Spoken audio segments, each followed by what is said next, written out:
Bora comentar um caso interessante que aconteceu já tem algum tempo, que não pegou muita repercussão dentro aqui da bolha libertária, mas que tem bastante lições libertárias para poder se ensinar sobre o caso, que é o caso do jogador Lassana Diarra e basicamente uma grande mudança que parece que vai acabar acontecendo na forma como os contratos de trabalho e punições em relação à FIFA para com conflitos de jurisdição com a justiça estatal europeia e como isso está impactando o mercado do futebol, as consequências disso. Então, vamos ter uma discussão sobre contratos, sobre livre associação, emprego, sobre jogadores de futebol de maneira geral no vídeo de hoje. Roda a vinheta.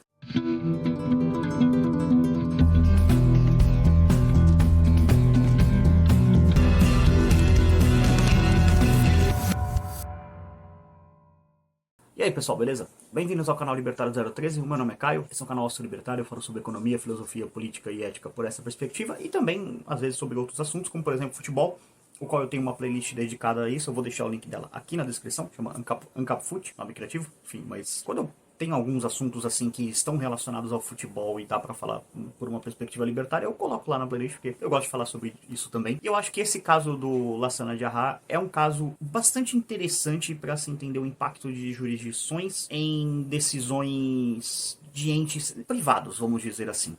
De certa forma, os jogadores de futebol, eles estão sujeitos a uma lei diferente de demais trabalhadores. Eles estão sujeitos às leis da FIFA. A FIFA tem no regulamento dela de transferência várias cláusulas que dizem como que faz para você contratar um jogador. Por exemplo, eu quero contratar, digamos que eu seja dono de um clube e eu quero contratar o Vinícius Júnior. Eu chego para o Vinícius Júnior e fala, ó, eu tenho a intenção de contratar você, você quer vir pro meu clube? Aí fala, ó, negocia lá com o Real Madrid. Aí eu chego pro Real Madrid e falo, ó, Real Madrid, eu estou pagando a multa do Vinícius Júnior, eu quero contratar ele. Aí o Vinícius Júnior vai ser contratado pro meu time porque eu paguei a multa. A multa do Vinícius Júnior é 1 bilhão de euros, tá? Só pra deixar claro. Então, fazendo um exemplo hipotético. Ah, mas e se eu chegar no Real Madrid, pagar a multa e falar, Vinícius Júnior, eu quero que você venha pro meu time? Ele pode olhar e falar, não quero, eu quero ficar no Real Madrid, eu gosto do Real Madrid. Então, isso é uma coisa que acontece. Isso é uma negociação que é quando é paga a multa. Foi que nem, para pegar um exemplo real, para não ficar no exemplo hipotético, foi quando o Barcelona recebeu o dinheiro da multa do PSG e o Neymar falou, tô indo embora pro PSG. E, gente, por favor, alguém invente uma máquina do tempo pra gente voltar no passado e impedir que isso aconteça. Obrigado de nada. Isso tem que ser impedido. Aconteceu essa tragédia que foi o Neymar ir pro PSG. Mas não é o ponto aqui. Eu só estou usando isso como exemplo pra vocês entenderem a questão. O que aconteceu? Em 2014, ou seja, faz muitos anos, há 10 anos atrás, o jogador Lassana Diarra, ele tava com o Lokomotiv Moscou, que era um clube da Rússia. O que aconteceu? O Lokomotiv Moscou chegou pra ele e fez um novo contrato. Falou, ó, eis aqui o seu novo contrato, Lassana Diarra, assine aqui, por favor. E ele não concordou com os termos do contrato porque havia uma redução do seu salário. E tudo bem, é uma coisa que ele tem o direito de fazer. Ele não pode ser obrigado a assinar um contrato que ele não quer. Ele não quis assinar aquele contrato. Então ele se desvinculou do clube, desse clube do Lokomotiv Moscou. Aí ele foi para um time da Bélgica, eu não lembro o nome agora, eu vou pedir pro editor colocar o nome do time aqui, mas é um time pequeno lá da Bélgica, não é nenhum dos grandes. O Diarra foi condenado a pagar 10 milhões de euros de indenização, que é a cláusula rescisória ao clube do Lokomotiv Moscou, porque o Diarra simplesmente saiu do clube. Ele não pagou multa, não pagou nada, e para se desvincular do contrato, o contrato tinha essa multa de 10 milhões de euros. Então, de novo, é um contrato privado entre um jogador de futebol, um trabalhador, e uma pessoa que quer contratar ele. Esse contrato tem cláusulas de questão do que vai ser feito, de qual que é o valor de salário, qual que é o valor de uma multa, tipo assim, se uma das partes quiser romper o contrato, quanto que ela tem que pagar para a outra em relação a uma multa contratual? Normal, é uma multa rescisória, isso pode ser colocado ou não no contrato, geralmente ele é sim colocado, não é regra, mas geralmente é colocado, porque se não se coloca, se entende que assim, ó, nós aqui da parte contratante, né, no caso, por exemplo, nesse exemplo, o Clube Lokomotiv Moscou entende que nós não vamos colocar uma multa no contrato porque nós queremos ter o poder de negociar o valor que nós quisermos, entre aspas, para liberar o jogador. O jogador, em contrapartida, ele pode falar, olha só, quero uma multa rescisória de tanto e para mim é uma cláusula muito sensível, se não tiver multa rescisória, não assina esse contrato. E aí, beleza, o clube pode falar, tá, então eu quero esse jogador, então vamos negociar uma multa rescisória, porque se não tiver multa rescisória, não tem contrato. Então, a coisa pode ir para qualquer um dos lados. De novo, não tem nenhuma violação ética do ponto de vista libertário, porque simplesmente são indivíduos adultos, consentindo, com capacidade de consentimento, negociando um contrato e cada um vai querer, vamos dizer assim, puxar a sardinha pro seu lado, porque cada um vai querer que o contrato seja melhor para ele e geralmente se chega no meio termo ali entre as partes e o contrato é assinado. Se não chegar no meio termo, evidentemente o contrato não é assinado porque as partes não chegaram em acordo, então você não pode obrigar ninguém a assinar um contrato. Óbvio. O que aconteceu? O que isso pode mudar? Uma vez que o Lassana Diarra se desvinculou do Lokomotiv Moscou de maneira não litigiosa, vamos dizer assim, ele simplesmente saiu do clube. Ele não teve uma treta tipo assim, eu aqui, Lassana Diarra, eu vou entrar na FIFA porque o clube tá me devendo premiação. Por exemplo, se ficasse em terceiro no campeonato, eles tinham que me pagar 15 mil euros, um exemplo. Não me pagaram, estão atrasando meu salário, não pagaram minhas férias. A FIFA geralmente, quando tem esses casos, ela dá ganho de causa pro jogador. Ela entende que assim, o clube tem a obrigação de pagar o salário do jogador, e tem mesmo, se você assinou um contrato com a pessoa, você tem que cumprir aquele contrato. Se o contrato é descumprido, a FIFA intervém e rasga o contrato, dá o ganho de causa pro jogador. Geralmente isso aconteceu com o Corinthians, pra quem não sabe, eu sou corintiano, com o Matias Rojas recentemente, foi uma vergonha, o Corinthians não pagou o cara e o cara foi embora e deixou o prejuízo. Porque assim, você não paga o cara, mas você tem que pagar o cara depois. Então, enfim, paga 40 milhões de reais lá pro jogador. É o que aconteceu. Mas geralmente a FIFA dá ganho de causa nessas causas, tá? Então, o que acontece? Mas o jogador foi embora em litígio. Então ele não pega um documento que é chamado de atestado de liberação. Ou alguma coisa assim, não lembro o nome exato agora. Mas é tipo assim, é tipo um documento dizendo, olha só, este jogador saiu deste clube e está tudo certo. Então, portanto, ele pode assinar contrato com outros jogadores. Com outros clubes, beleza? Então, basicamente, o jogador Lassana Diarra, ele saiu sem esse documento. Uma vez sem esse documento, ele foi jogar nesse outro time, esse time da Bélgica, que é um time de médio para pequeno, não é um time dos grandes do futebol belga. Não, o Bruges, o Anderlecht, esses clubes que são mais populares lá. Então, o cara foi jogar num clube pequeno, médio para pequeno, vamos dizer assim. É como, sei lá, vou fazer uma comparação aqui. Ele saísse do Flamengo e fosse jogar, sei lá, no Fortaleza, sei lá, no Cuiabá, tipo um time médio para um time pequeno. Vou colocar assim, um Atlético Paranaense, um time que não tá naquele patamar de, tipo assim, tá no topo do topo do topo, mas também não tá, tipo, lá embaixo, lá, tipo, um time muito pequeno, tipo, sei lá, o Palmeiras, por exemplo. Tô zoando. Enfim, tô zoando o Palmeiras, mas zoeira a parte, vamos falar sério aqui. Ele saiu e aí o clube foi condenado a pagar esses 10 milhões de reais de maneira solidária. Porque assim, se o clube contrata um jogador que ele tá com esse BO na FIFA, vamos dizer assim, se o jogador for condenado, o clube entra como solidário na causa. Então ele tem que pagar junto, basicamente. Ou os dois fazem um acordo ali pra pagar. Só que o clube belga, ele basicamente não quis entrar nessa bola dividida. Porque ele falou, puta mano, isso aí pode estourar pra gente, nosso orçamento é pequeno, então pode dar ruim. Pra vocês terem uma noção, isso é um caso de 10 anos atrás, eu não achei os dados de 10 anos atrás, mas eu achei da temporada atual. Na temporada atual, esse clube da Bélgica, de novo, eu esqueci o nome dele, editor, coloca o nome dele aqui na tela. Ele tem a folha de salário hoje, há 10 anos depois desse caso, esse caso foi em 2014, tá? Ele tem a folha salarial de 40 milhões de euros, mais ou menos, tá? Dá 39,7, alguma coisa assim. Isso é o total da folha de salário do elenco inteiro do time, incluindo comissão técnica, anual, tá? Então o clube gasta praticamente 40 milhões de euros, uma redonda pra cima, 40 milhões de euros, hoje, em 2024, 10 anos depois, então tem todo o custo inflacionário e tudo mais, mas provavelmente na época esse valor de 10 milhões de euros era muito maior do que 10 milhões de euros é hoje, porque, de novo, inflação, né, vai corroendo o dinheiro. Imagina quanto que era 10 milhões de euros em 2014 para um clube desse tamanho, que hoje 10 milhões de euros seriam um quarto da folha de pagamento do ano inteiro do time. Então, evidentemente, o time não tinha condição. O que o Diarra fez? Uma vez que o clube que ele tentou se transferir não comprou essa briga com ele entrou na justiça comum, na justiça europeia. E ele entrou dizendo o seguinte, olha só, a FIFA, através dessa punição, está me impedindo de trabalhar. E a justiça comum, que não é a justiça da FIFA, não é o tribunal de esporte e tudo mais, que são vinculados à FIFA, deu ganho de causa ao jogador. Então, o jogador ganhou a causa. Isso significa que, no entendimento da justiça europeia, que assim, é onde está a maior parte dos jogadores de futebol, né, pelo menos a elite do futebol está na Europa, teve um entendimento que é o seguinte, a FIFA não pode impedir, por um princípio de liberdade de contrato, de trabalho, essas coisas, um jogador de futebol de trabalhar num outro clube. Porque se ela bota uma multa e um outro clube se recusa a contratar o jogador, na prática significa que ela tá botando uma sanção e impedindo esse trabalhador de arranjar um outro emprego. Você pode pensar, você tem duas formas de analisar isso, ao meu ver, e as duas elas têm seus pontos prós e seus pontos contrários. Você pode olhar, assim, do ponto de vista mais óbvio, é pensar assim, isso é uma intervenção estatal num mercado privado e ela é inerentemente errada. Aí eu digo, você tem um ponto, eu concordo em partes com ele, mas também tem falhas. Ou você pode olhar e falar assim, não faz sentido um jogador ser impedido de trabalhar porque ele saiu em litígio com o seu clube anterior. Ele saiu meio tretado, vamos dizer assim. Não foi um contrato que ele foi cumprido no sentido que assim, eu quero contratar o Lassana Diarra. Quanto que é a multa do Lassana Diarra? É 10 milhões de euros. Ok, eu quero contratar ele. Estou depositando 10 milhões de euros na conta de vocês aí do clube, do Lokomotiv Moscou aí, e o Lassana Diarra quer vir no meu clube. Por exemplo, sei lá, digamos que seja o Lyon da França, quer contratar o Lassana Diarra. Beleza. Tá certo, pagou a multa, e uma multa paga um contrato cumprido, porque a cláusula de rescisão, ela faz parte do cumprimento do contrato, então, né, enfim, isso é óbvio. E aí ele pagou essa multa. Não pagou, na verdade, né, no caso. Enfim, voltando aqui, saindo do exemplo hipotético, voltando pro exemplo real. Deu esse ganho de causa. E tu pode analisar assim, mas o cara não pode ser impedido de trabalhar por causa de uma briga que ele teve na justiça com o empregador anterior dele. E sim, faz sentido.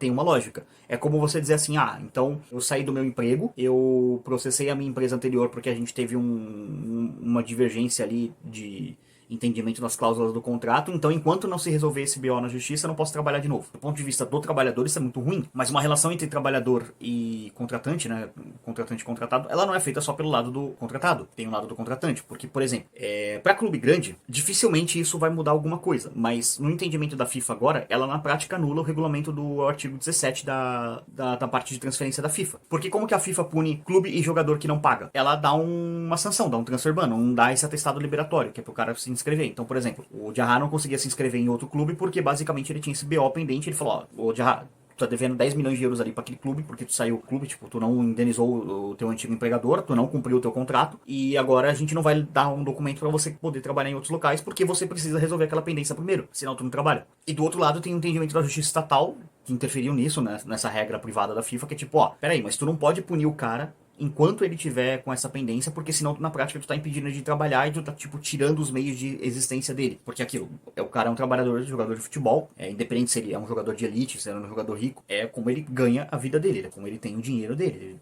Ele tem talento para jogar futebol, os clubes contratam ele para poder exercer o futebol dele, pagam, remuneram ele pelo talento dele e ele é tratado para jogar futebol. Ponto. É como ele ganha a vida dele, como, sei lá, um pedreiro ganha a vida construindo casa, um arquiteto ganha a vida projetando casas, um médico ganha a vida curando pessoas, é a mesma coisa. Imagina um médico nessa situação, você saiu obrigado com, sei lá, com o hospital sírio-libanês e aí o Albert Einstein quer te contratar, mas tu tem uma pendência que tu não pode ser contratado porque enquanto tu não resolver com o sírio-libanês, o Albert Einstein não te contrata. E aí tu faz o quê? Tu fica sem trabalhar? Então, é uma situação que ela é delicada dos dois lados.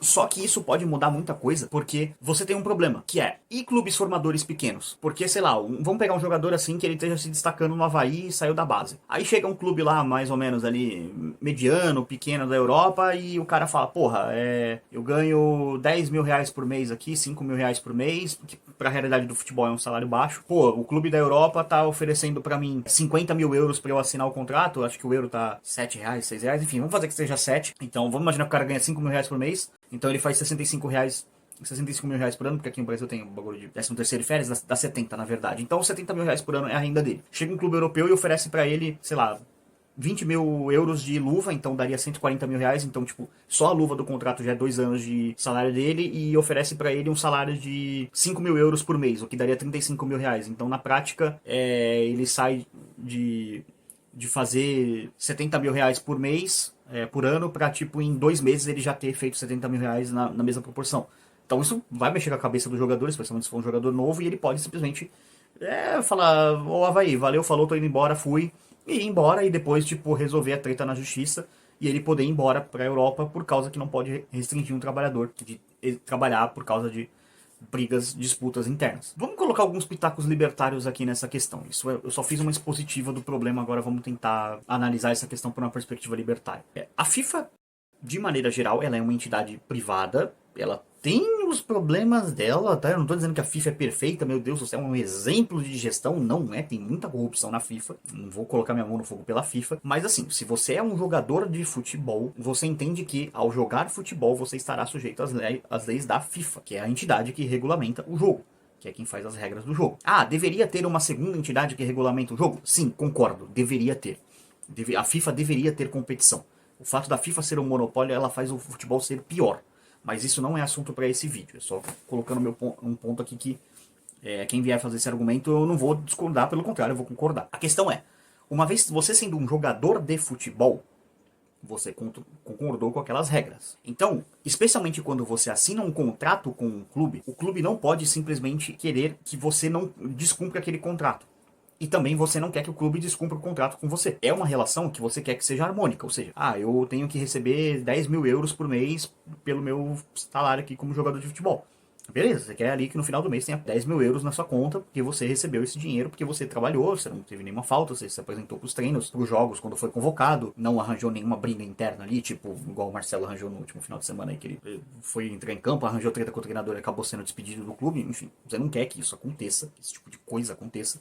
Então, se você cumpriu todas as suas partes do contrato, você como jogador, você espera que o clube te pague e também o clube quer que você cumpra com todas as partes do contrato para que ele pague você. Então é uma relação que os dois ganham.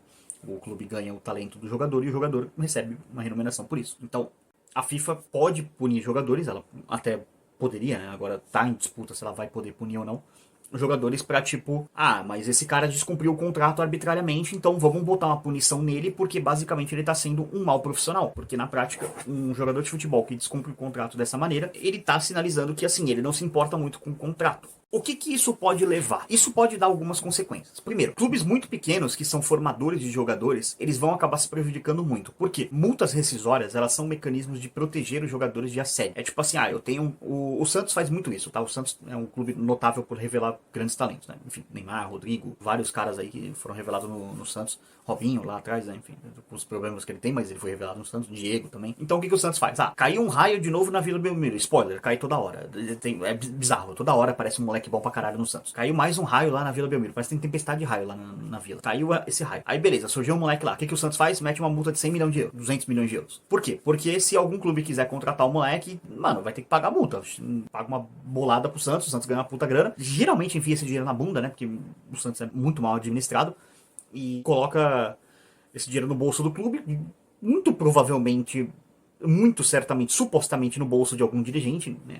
Enfim, que senão o Santos era pra ser, tipo, multibilionário, mas ele não é, né? Enfim. E aí o que acaba acontecendo? Clubes formadores usam isso. Mecanismos de, tipo, eu tenho uma multa aqui pra poder proteger meu jogador, proteger meu ativo. Até porque, assim, especialmente jogadores jovens e clubes formadores, jogadores jovens, eles são um grande investimento que clubes fazem. Você contrata um jogador jovem e você espera que ele renda no futuro. Ele pode dar certo por vários fatores, ele pode dar errado por outros múltiplos fatores, sei lá. Pega o Adriano, por exemplo, o Adriano Imperador. Cara, e o Adriano era, tipo assim, top 5 atacantes da Europa, do mundo, na época dele, ali, 2003 a 2006, mais ou menos. E simplesmente o pai dele faleceu, e ele falou em entrevista várias vezes que aquilo ali acabou com ele, porque o grande prazer dele era fazer gol, olhar para a arquibancada, achar o pai dele, e o pai dele feliz, comemorando, pô, que legal, pô, que orgulho do meu filho. E aí, simplesmente, um dia o cara recebeu a notícia, Adriano, pô, teu pai faleceu, cara. E ele nunca mais foi o mesmo. Então, vários fatores podem influenciar a carreira de um jogador pro bem ou pro mal. Sei lá, de repente o cara é muito apegado com o pai, como o Adriano, e a carreira dele degringola, porque simplesmente o cara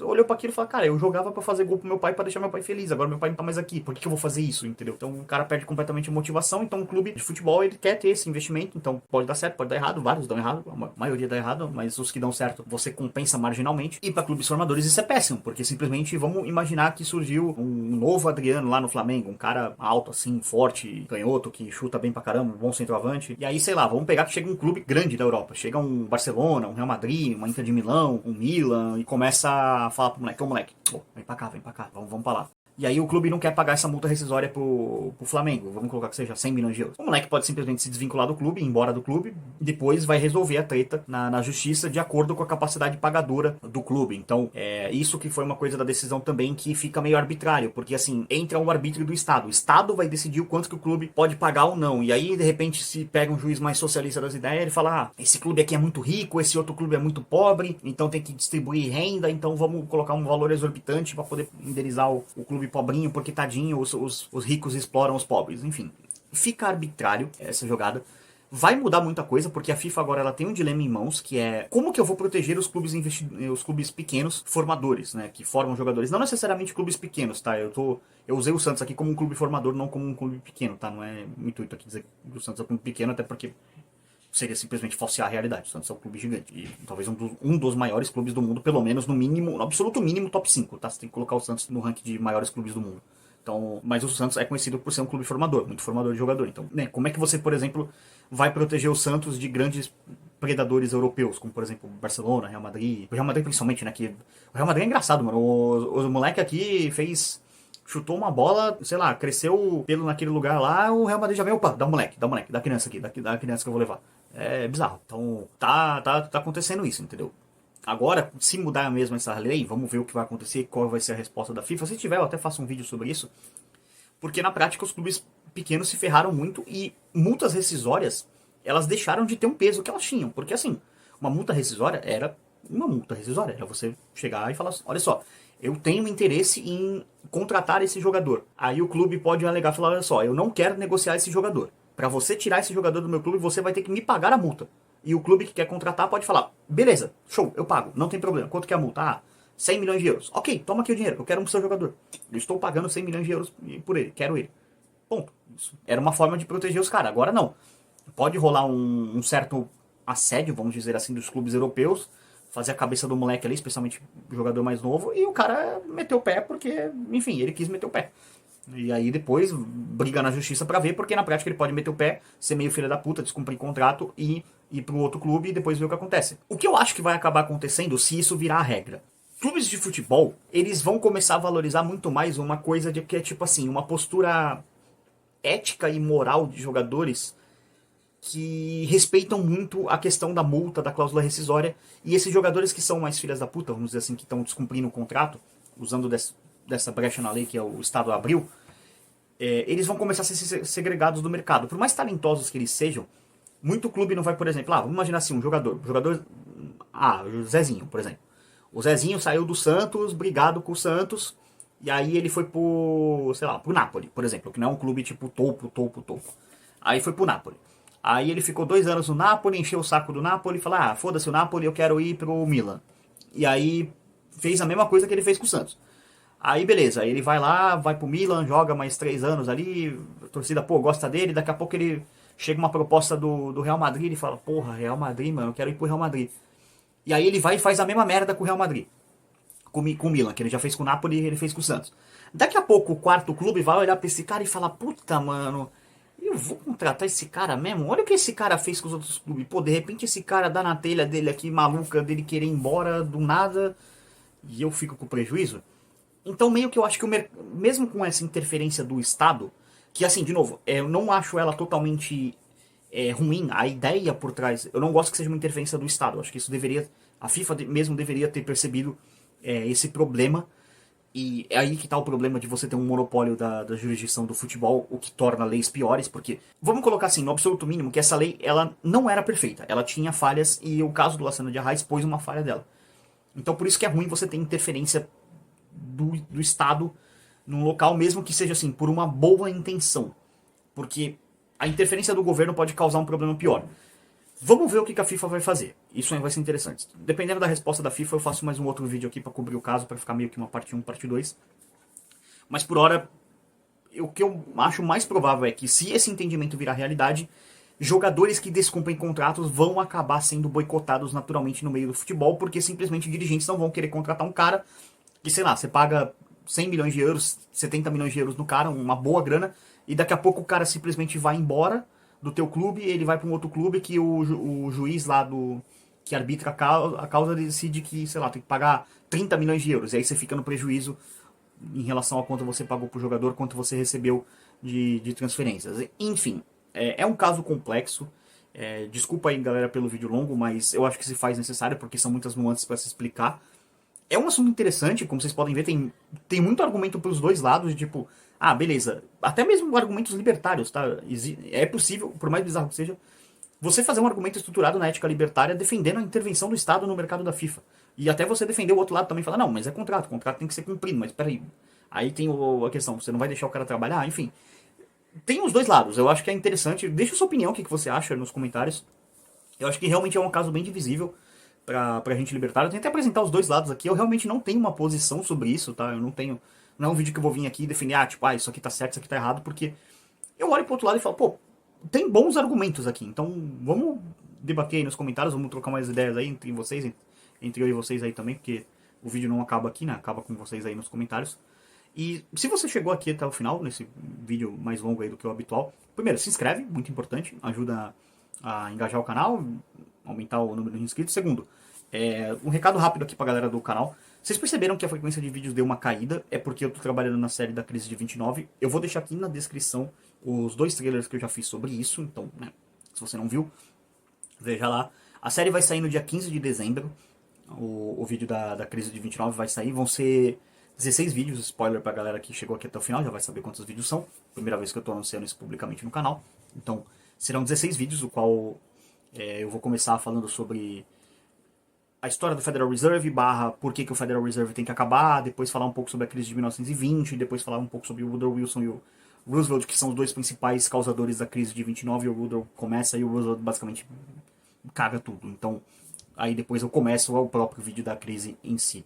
Vão ser, no vídeo da leitura comentada da Grande Depressão Americana, a expectativa é que sejam 13 partes, tá? Pode ser que fique um pouco maior, porque eu ainda não comecei as gravações, mas se tudo der certo, não tiver nenhum contratempo, 16 vídeos, 13 partes na leitura comentada.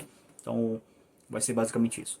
E se você chegou aqui até o final, considere apoiar o canal, isso é muito importante, você pode fazer isso de diversas formas, comprando produtos da Manifesto 38, aqui ó, camisetas, bonés, pode comprar lá no site, o link está aqui na descrição. Você ganha 22% de desconto usando o cupom Libertário013.